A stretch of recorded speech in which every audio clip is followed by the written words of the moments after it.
The views and opinions expressed do not necessarily represent those of Access Fort Wayne, the Allen County Public Library, or any other supporting group.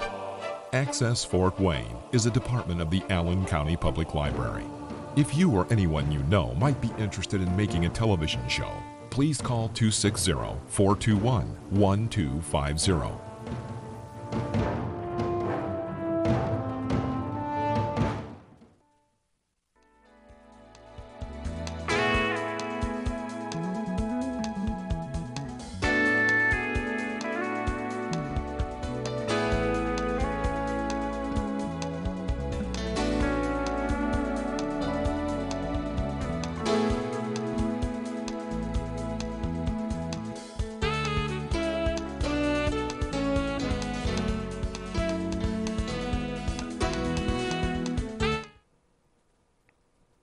Hi, welcome to the Cashman Mind, Body, Spirit Show. Today's subject is about the environment, the climbing, the warming of the earth. But I'm not speaking just about the earth itself, okay? I'm speaking also about the climate of our own bodies, okay? Is the climate around us healthy? Are we having global warming? But also is the climate of our body healthy? So we're going to connect the two, and one may be more important than the other. Bill Gates wrote this book about the climate, and I read the book twice. He used to be more interested in health and education, and how to avoid climate disaster, and I will be discussing that. But I was a little bit concerned. I read it twice.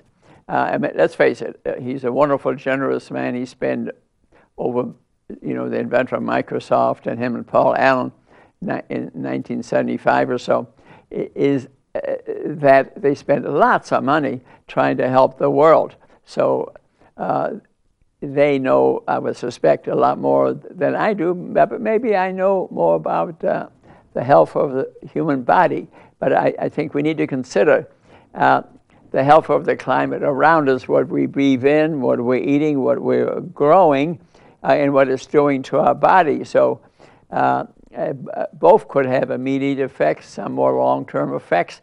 And I hope in this 1 hour here that you have gathered some information. I would encourage you to read his book. It's a very good book. I also will discuss the other part. We are the weather.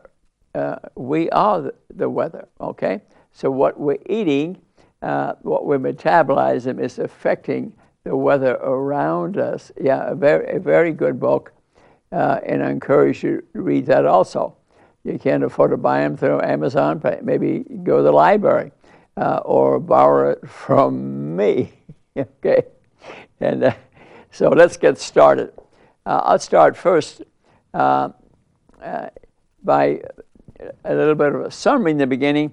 I mean, we've been writing and studying, frankly, global warming and global climate change many years ago. Actually, around 1850, Eunice Foote, FWTE, in 1856, published information on the effects of CO2 in the atmosphere and in the world. So a little bit of the knowledge began right there.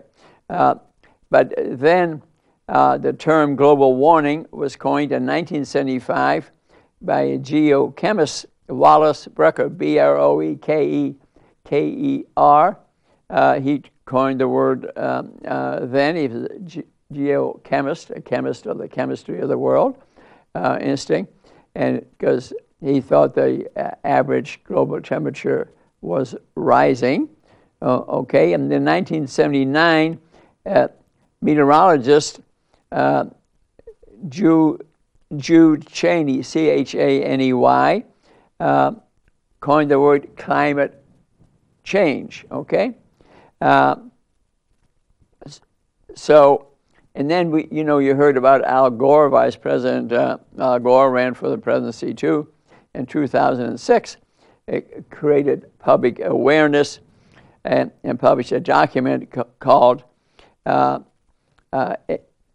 Truth about the Environment, and by a book by the same name, and he went on a speaking tour, and he called it The Inconvenient Truth, because we know it scientifically, but we continue to lead our lives like, I don't care, I'll just continue the way I am, when maybe we're marching towards the fifth extension, okay? 4 have already occurred, and 3 of those were strictly related to changes in the environment, and the 5th one was related to volcanoes, gases that came up. So to read his book, I would recommend it. Also, I did it a few years ago. They've been measuring the CO2 level of the earth around us. And they do it off a mountain in Hawaii, and there's a graph in this book here, and it shows that 350,000 years ago, 300,000 years, the CO2 levels went up and down, but they were not in extremes, okay? And then in 1950, suddenly the CO2 level shot way high, is much higher than it used to be. The global temperature measured in Celsius is, if you want to compare it to Fahrenheit, it's 1.8 times Celsius would give you the Fahrenheit level. And the temperatures in this earth have not varied that much, but they can have significant effects in a small variation. Like the dinosaurs, for example, were living when the temperature was up about 6 degrees Celsius, okay? And the Arctic Circle at that time had a great deal of plants and animals, crocodiles, beavers, all sorts of animals years ago. So they measured the level by, it's called Earth System Research Lab, which is in Hawaii, and they convert it to infrared light, and that's how they measure the level, okay? So some general things to know is, that above the Earth, CO2 migrates up a number of miles, as well as methane, but CO2 is 70% of it, but also nitrous oxide and methane do the same thing. But the nitrous oxide, which comes mainly from animal agriculture, and the animals themselves, methane as well, has a much more effect on the Earth warming. So it encircles the Earth, and it actually is important to us, because if this greenhouse effect is what we call it, like a greenhouse that you might have to grow plants, for example, that if you take your own greenhouse, when the sun comes in and hits the glass, it can get converted to infrared, and it can't escape, and the greenhouse becomes warm. Well, the Earth is the same way, that we are encircled by CO2, methane, nitrous oxide.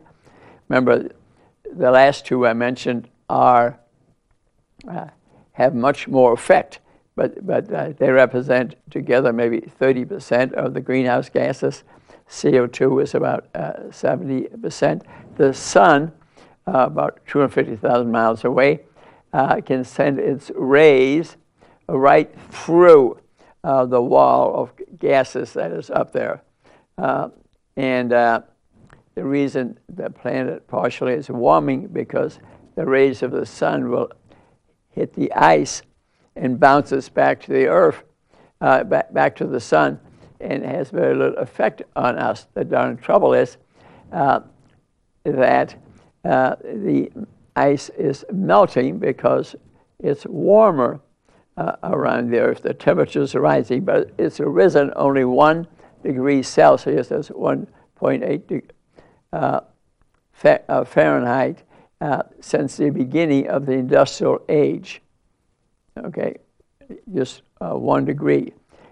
The World Health Organization has determined that we should start to panic when it reaches 2 degrees, but we're already 1 degree and we're on the way to 2. And this is what I'm speaking about. This is what Gates speaks about. This is what Fuhrer talks about. The CO2, which plants expel, they take up oxygen to grow and they expel CO2. But the biggest carbon imprint on this earth really is from our forests, but the forests are disappearing. They have 50% carbon. To get energy, we have been digging up coal, and we're getting gases out of there, we're getting oils out of there. But what are we digging up? We're digging up plants that died and compressed thousands, maybe millions of years ago. They're packed down deep in the earth, and we dig for them, and we use them to make energy. Part of the reason we use so much of the carbon imprint is cheap. Oil and gas is very cheap compared to other forms of energy. Okay, and with the ice melting, okay, and so there's less ice available for the sun to reflect off of the ice. It melts, and water levels have been rising because of it, about 0.1% a year on average, but that's been going on for years. I noticed when I go to Naples, Florida, where I just was 2 weeks ago, and I used to own a home there, but I sold that. I did notice the beach is getting smaller because I was right on the water's edge, because the water is rising. They keep on putting more sand on there, but even in Miami, a lot of the streets are flooded. So even if for some reason you don't believe that the temperature on the earth is changing, and that we humans have an imprint on that we're doing that, changes are occurring. You know it. You can see it. Forests are disappearing, and we're digging up a lot of the forest for animal agriculture. And then we eat the animal. So again, this book, We Are the Weather. So because we want to eat animals, forests are being torn down, animals are brought in, and they have a large imprint on the environment. There's a lot of ways to calculate that. This one book is telling me that what we're eating, it affects at least 50%, accounts for 50% of the changes. At least in Bill Gates' book, really, in some ways, is the same. He will say eating is a certain percent, manufacturing another percent. So our imprint and what we're doing cars and planes, they all take up energy. It's a huge amount, and it's very hard to change that, okay? And the oceans have been increasing in temperature, and I could see that because I was on the 14th floor of my condo in Florida, and I could see a lot of red algae were growing. You could see them increasing every year because they like warm weather. Mm-hmm. They like warm weather. And the oceans are becoming more acidic. And some of the plants and some of the animals have died out and probably will not come back at this time because it's warmer, it's more acidic. We have to pay attention. The governments have realized there's a problem here, so in 2016, there was by about 70 countries, there was a prevention agreement made in Paris. The French had been more environmentally conscious than we have. The amount of CO2 produced by France comparatively, is much less. It's not just because of the size, it's the percentage per person. It's significantly less because they're more conscious about what type of food they're eating, okay? And for example, but they decided that things were still reasonable. There's only 2 degrees Celsius rise, and we would need to become extremely alarmed if it was more than that. But remember what I said, we've already had 1 degree rise, okay? In the Paris Agreement, they stressed a couple of things. One is that to encourage humans to stop destroying our ecosystem, talking about the plants and animals that they're removed, like we're destroying the Amazon forest there. Remember, trees put up a helpful, so bring the CO2 levels back to 300 ppms or less. That is what we like to do. It's not what we're doing. But technology can help a little bit. They have developed some machines now with huge mirrors that work that reflect the sunlight away from the earth. Yeah, they have such technology. Another one where they suck in a tremendous amount of CO2. That's another type of technology. So technology can help to increase the growth of plankton in the ocean. They make the ocean less acidic. So things can be done. The easiest thing we could do is to decrease our global imprint, that what we do ourselves. Are we flying planes a lot? What type of food are we eating? I myself planted about 12 trees a few years ago because they are pulling in CO2, putting out oxygen. So that clearly has some effect. So we can ourselves can. Are we smoking, for example? How much? What type of food are we eating? For example, animal eating increases the global imprint because animals put out nitrous oxide and methane, which has a tremendous effect on the environment around us. But again, let's be open-minded and have a discussion. You can get other opinions from many different books, but some things are very clear. What's clear is the climate is changing. The world is becoming warmer. The extent of each one could be different. So we want to avoid a climate disaster. Bill Gates would say, and he took a great interest. Remember, him and Paul Allen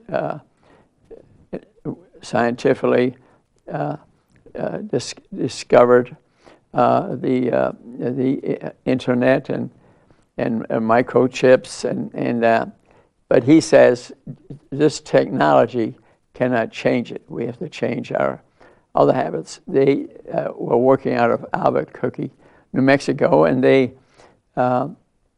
invented their scientific things there, 1975 or so.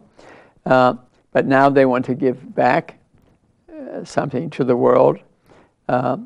And this is what Bill Gates and some of his friends are doing. I mean, I'm talking about billions. I'm talking about billions. So I already mentioned our gases, CO2, nitrous oxide, and methane. We are producing excessively, about 51 billion tons every year. And Bill Gates' plan is to get that to zero. So he will discuss the things that cause it, the things that we might do, because he sees a climate disaster coming. We're going to be getting to above 2 degrees pretty quickly before the end of this century. It may be the fifth extermination. It may be the fifth. And both things, it can be done to get to zero, but it will be difficult. But every country will need to help, and there's a problem that he points out, but I stress even more. We can barely agree on anything, like stop wars, for example, which produce a lot of global warming. But if you don't have a vision, you don't have a plan, nothing's going to happen. So I compliment him for having the plan. But every country will need to help. Every activity in modern life affects the climate. Everything you do affects the climate, from what you eat and how you walk and where you're flying, driving a car, with sports that you play affects the climate somewhat. And that's why it is so difficult. How are you going to change people's habits? So things to consider is how we grow things, how we make things, how we get from place to place. So, and like I mentioned, Gates used to focus on health and education. He thought this was more important. He traveled throughout the world, and he really did. Him and his wife, they have to admire him for that. You know, we'll look at disabled children in sub-Saharan Africa, and India, and China. They looked at it all. And he decided that climate was more important. He did notice, for example, electricity. 1 billion people in the world have no electricity. And it was pointed out to him that whether you have electricity or not is essentially related to economics. You're a well-to-do country, you have electricity. You're a very poor country, you don't have electricity. The graphs go up together. That's in this book. So there are many countries that have energy poverty, and they won't have electricity. And electricity expands a certain percentage of the gases out there. It's around 16 to 19% of the greenhouse gases up there. Remember, we're living in a greenhouse, okay? We're living in that greenhouse, okay? Is due to electricity. So you may say, well, let's have electric cars, but that will also have some effect. It may be a lot less than gasoline cars, but it still will have an effect, okay? So, because we're heading towards electric cars, it seems like. Like in the sub-Sahara Africa, 50% of people don't have electricity, okay? And so income and energy go hand in hand, as I already mentioned. If you want to learn more about what I'm speaking about today, you can watch the great courses. You see that you can get an app to do it, and all these courses are very cheap. You can get them in the library. You can buy it digitally or a book. They have an extensive discussion on the environment. I've reviewed that. I recommend that to you.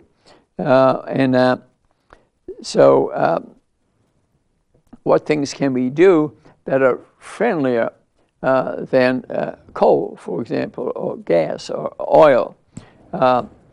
Wind is something that's done, but only represents a small percentage, but it's increasing. Okay, and it is less harm. Although let's think about it, it's not harmless. I mean, have you ever look at those wind machines, the windmills? Let's face it, some people are falling off the machine. Probably some are dying from it.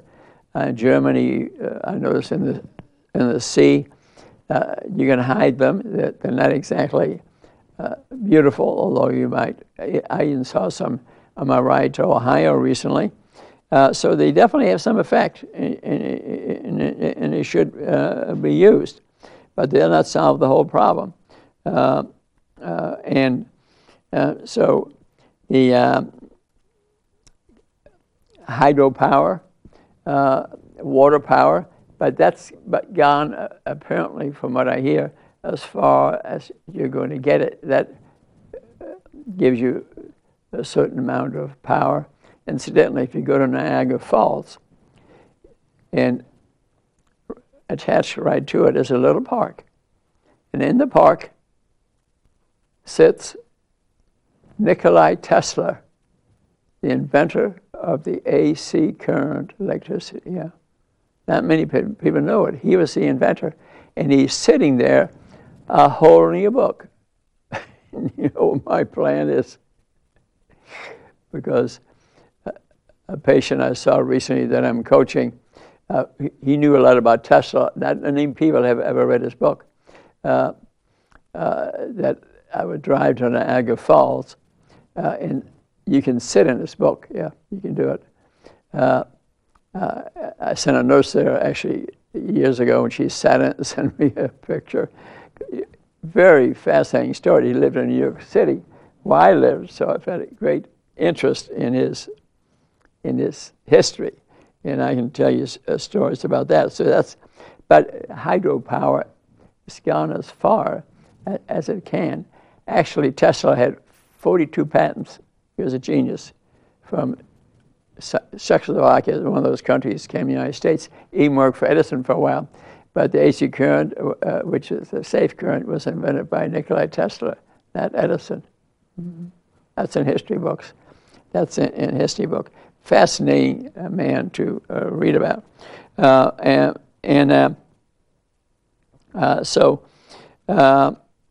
The things that affect our energy production, our cars and planes and railroads and what we eat.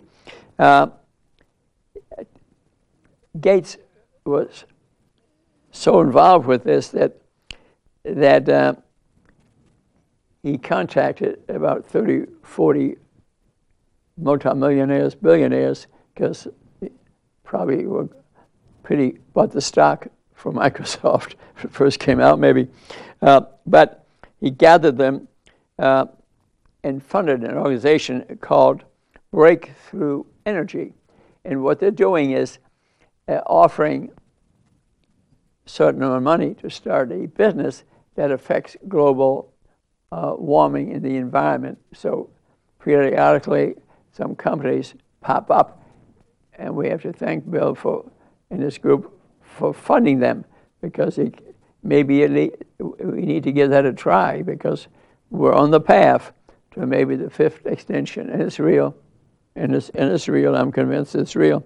And so this is an excellent group. Modi from India formed another group which puts in $4.6 billion from many different countries to work on research for global warming, called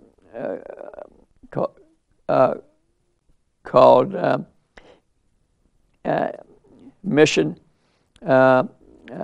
Invention. It's also a group. So there are a number of groups working on this subject. Remember, too, and I'm not being political here, but Trump pulled us out of the World Health Organization and the Paris Agreement. Personally, I don't think it's a good idea. It's not a political statement, it's a reality statement.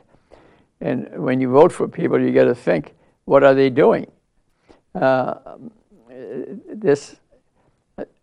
I notice our new president rejoined us to the Paris Agreement and to the WHO Agreement.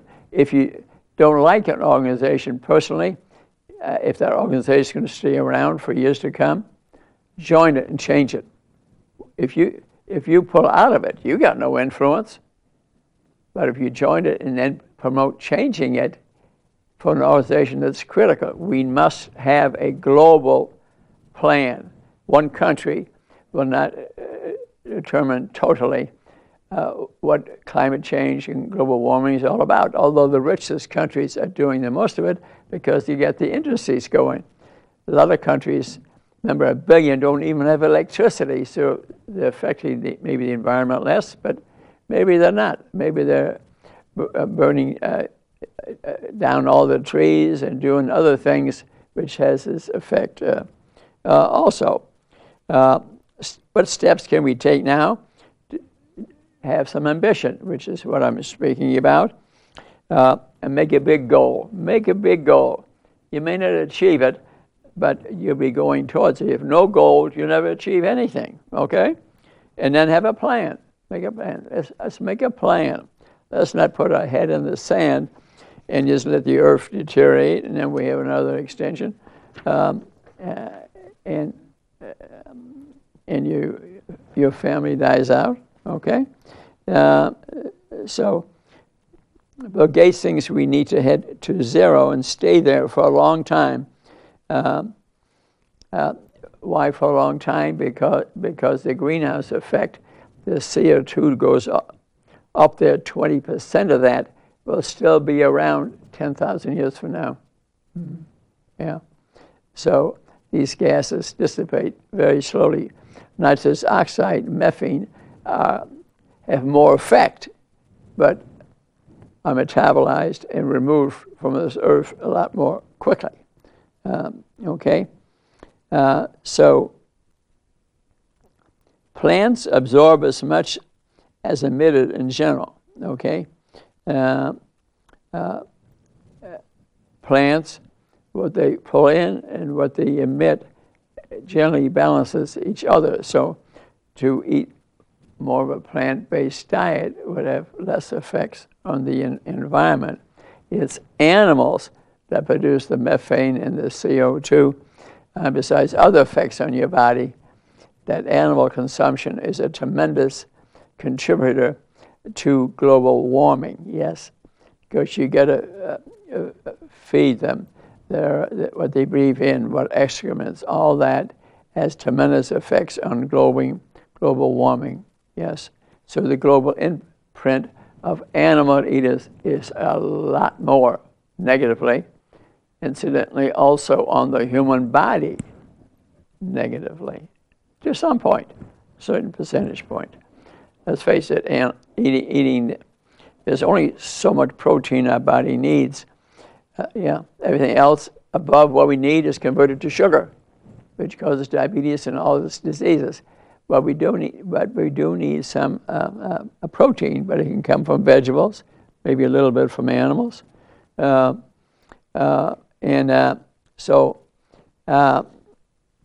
but plants have been with us for millions of years, okay?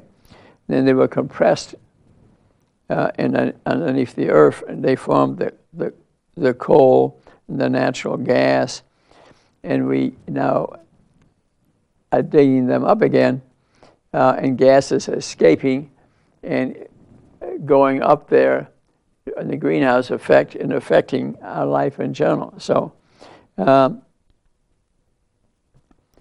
in the future, we will still make some gases. That's acceptable. It's a certain amount. But we can handle them, okay? So we need to add less and actually remove some and remove more than we're adding, okay? And the temperature of the Earth, generally we're measuring scientifically now in Celsius. Remember, 1 Celsius is 1.8 Fahrenheit, okay? So the dinosaurs were on Earth when our temperature was elevated 4 degrees Celsius times 1.8 would give us the Fahrenheit. That's when they were on this Earth. But when the volcano exploded many years ago, that's when the global temperature dropped, and the whole Earth and there was no impact of the sun because it was surrounded by smokes, and the sun could not get into the Earth, so the temperature dropped. So the amount of temperature change doesn't need to be a lot. For example, when the Earth was totally enveloped in ice, the temperature was decreased, not very much. And at one time we had plants and animals and mammoths and things in the Arctic Circle. That changed because of the temperature of the Earth. Some areas, so sometimes some part of the Earth is much more hot or cold than others. Arizona, California, Sub-Sahara Africa, parts of southern Asia, southern China, much hotter right now. They're having a lot of storms, more fires right now. So there can be areas that are affected ahead of the whole Earth, okay? It's just showing an example of what could happen. About 20 to 40% of our population in the world live in these areas, so it's going to have an effect pretty early. What about the different gases? Nitrous oxide is laughing gas, makes you laugh. Animals produce it. Methane is produced largely by animals, but it causes more warming than CO2, actually. But again, it's destroyed a lot quicker. Methane increases warming 120 times more than CO2, but it doesn't stick around very long. Okay, CO2. So they measure those gases in CO2 equivalents. So it's a combination of CO2, methane, and nitrous oxide. Okay, and greenhouse gases. Remember we spoke about that. They are surrounding the universe and slowly warming. And as I already mentioned, sunlight goes right through it. It's not stopped by them. And but increased level of CO2, increased level of global warming, and whether and has tremendous effects on what's growing out there, what we are eating, what temperatures that are occurring, and what we do and what we don't know. Okay, we know there's been 1 degree rise in Celsius since the beginning of the industrial age. Okay, since around 1850. Okay, and we're thinking around 2050, it may be up 4 to 8 degrees Celsius by the end of this century.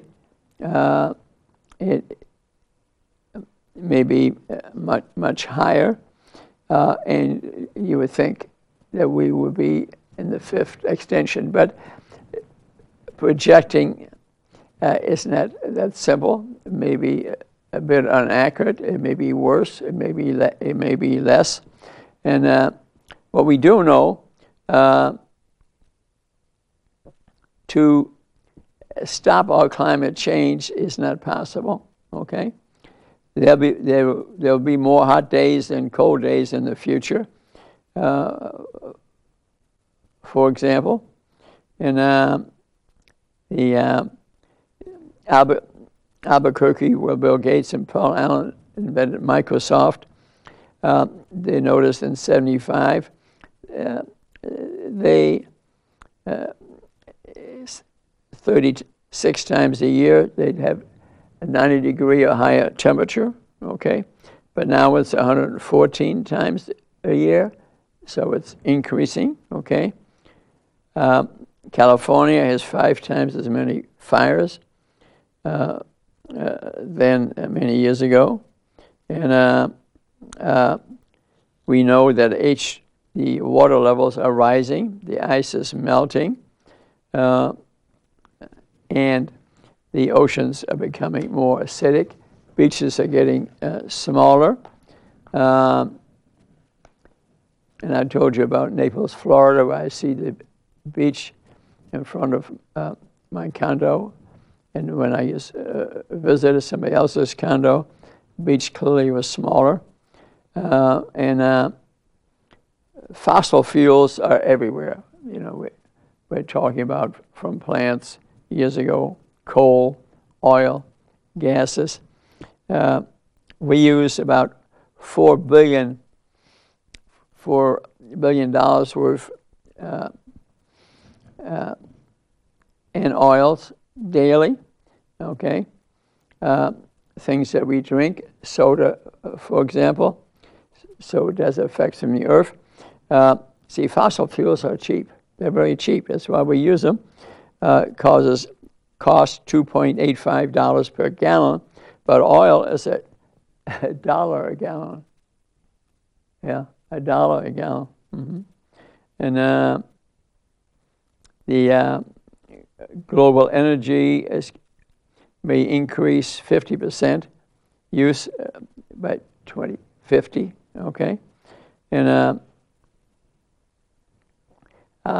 coal plants are not exactly cheap, but there's the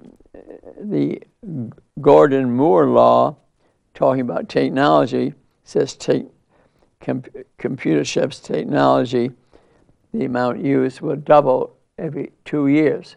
That's not coal, oil use doesn't move as quickly. So Gates realizes that technology will not solve this problem.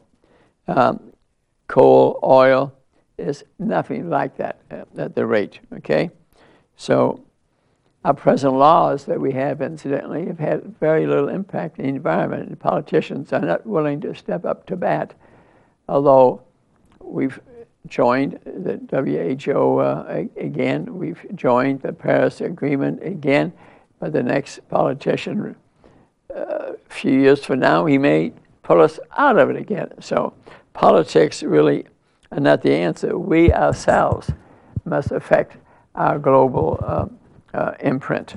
And health and education are very important. And I would say to Bill, if I was speaking to him, you know, I personally think if you'd taken all that money and kept it just in the United States and put money at healthcare, education, teaching, starting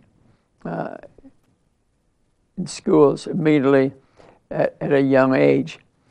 Through different technologies, kids learn visually a lot better till age 10 or so. For example, use different methods and teach them in the United States could set an example and lead the world in how we're treating our own body environment and the environment around the United States. It might have been money better spent. I don't know everything he's doing. I'm just kind of giving my little thought. That's the reason I teach wellness on a regular basis, and I practice it myself, which I think Bill does too. He looks very healthy. There's a picture in this book of a son of his, and I must say, the best looking kid I think I've ever seen. And I'll bet he will make something out of himself. Maybe he'll be the one that'll join me. And so both are important. I think the environment of the world, the environment of our bodies, I think we should head it both. Okay? So 190 countries joined the Paris Agreement. Yeah, but we withdrew. Okay? But at the moment, we're having this pandemic of the virus killing the people. But I tell you what's bigger. Type 2 diabetes pandemic is 10 times as big. We could be teaching people how to eat properly, exercise, and the virus would die out because the virus is a sugar feeder. Viruses have no metabolic system. They live on the sugar in the cell. And if you're diabetic, you got a lot more sugar in there, and you increase rates of deaths. You notice New York, 92% of the people died, had a chronic disease secondary to diabetes. It's the same all over the world. It's no different. And and while we're speaking about, so who produces these gases? Making things, 31%. Plugging in electricity, 27%. Growing things, 19%. Getting around, 16%. Cars. Keeping warm and cold, refrigeration, heating and cooling, 7%. Maybe growing things, speaking about what we eat, but I personally think what our decisions and what we eat, whether it's plants or animals, and the percentage of us, I think it's much higher. That's not really in this percentage. And that's really in this book. We are the weather, okay? And so that's open for discussion. Hey, give me a hug and talk to me. Or write me a letter, or do a TV show, whatever. Or write a book. But this is an interesting discussion. And so 27% is how we plug in, and we talk percentage of the 51 billion that excess that we have now we're trying to get rid of. So coal represents a good percentage, and the ocean do. So, but fossil fuels are cheap. That's the problem. They're cheaper than many other things. So it's hard to see a future without when we decarbonize without nuclear. I'd like to bring up nuclear energy a little bit. It doesn't use a fossil fuel, okay? We use nuclear fission, nuclear fusion. Personally, I think that's what we should be doing. That's what we should be doing. Certain countries, I think like France, uses nuclear fission, small nuclear plants, quite safe. I think we have exaggerated too much the risks of them. They have had no problems, and they're even the residuals of the nuclear chemistry. They even found a way to use that for energy. I say France has the energy. They're 90% nuclear. Mm-hmm. Yeah, and it doesn't put out any gases, and it's quite safe. We can't invent that machinery, which I'm sure we could. If not, we should buy theirs, spread it across the world, and global warming would be going down. But remember, the imprint of electricity and power is not as big as we think. What we do ourselves is the biggest thing, how we treat the environment, how we're traveling, how we're flying, what are we using that needs so much energy, that puts out greenhouse gases. That has much more influence, and even that. But nuclear energy would be a good start. And so making carbon-free electricity through nuclear fission, in the future maybe fusion, where a lot more energy would be produced. So hard to see a future without some way of decarbonizing the planet. Without a source like that, the cost will be too high. Nuclear source of energy actually is fairly cheap. And right now represents 10% in the United States maybe of our energy. I think we only have 2 operational plants in the U.S., I believe. That's just not enough. It's all based on misinformation and politics. And so how we make things is about 31%. Cement, steel, ethylene, that's plastic. It's about 31% of the greenhouse gases. And so electrification is important to work on that, to get it to zero. Remember, I said nuclear might be a good way to do it. How we grow things, 19%, is that everything about what we're eating, what plants, are we eating the plants? But it's more than that. And here's an interesting one. A name I don't know is familiar to you, but if you'd like to read a book about him, I recommend go to the library, get his book, or buy it. And Norman Borlaug, Borlaugh, I think it is. I've known about him for a long time. I was walking through the campus in Minnesota.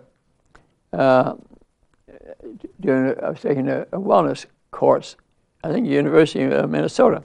And there was a picture on the walkway of Norman Borlaug inspecting wheat. I knew immediately, I recognized that because I read about his book. And he worked for the Rockefeller Institute right after the Second World War. This was in Mexico, a branch of theirs, because it's warmer the year round. And they were studying because the world was starving. And he invented wheat, different genetics for wheat, corn, and rice. Wheat used to be like 12 feet high. It would hang over, and the amount of wheat it produced wasn't very much. And the plants were very high, hard to plow. And he, through genetic studies, came up with wheat that was very short, and much stiffer. The wind would pull it over. And that discovery, which saved millions of lives, that wheat was sent all over the world, India, China, Bangladesh. It saved so many lives. And he traveled all the world with it. It saved millions upon millions of lives. There was only one problem, though, which he did not know, is increased consumption of wheat is a carbohydrate, and it breaks down eventually to sugar. And if you want diabetes and it's 30, 40 diseases associated with it, eat wheat. Yeah. And then same thing they did with corn. And the Japanese discovered fructose corn syrup, an enzyme. They developed fructose corn syrup, very unhealthy, makes a fatty liver, increases disease, increased rates of cancer. So some people were saved, but they did not lead a long life. So in the long run, this really did not work out. But again, we have to compliment Norman Borlaug for his discovery, but that was not the end. And the American-style diet almost puts out as much emissions as all the energy put out by electrical work, by manufacturing, transportation, and building buildings. So this is out of Gates' book. So he finally is admitting, and maybe the percentage is a lot higher, that the American-style diet may actually account, he didn't say this, I'm saying it, but based on this other book too, a good 50% of the global warming is what we are eating. So look at your global imprint: wheat, corn, rice. Rice is a sugar. Say what you want, it's 80% sugar. These all have an effect on our emissions. So a healthy diet should include little meat, for example. Where you get the protein, you can get it from good, normal, non-wheat plants, okay?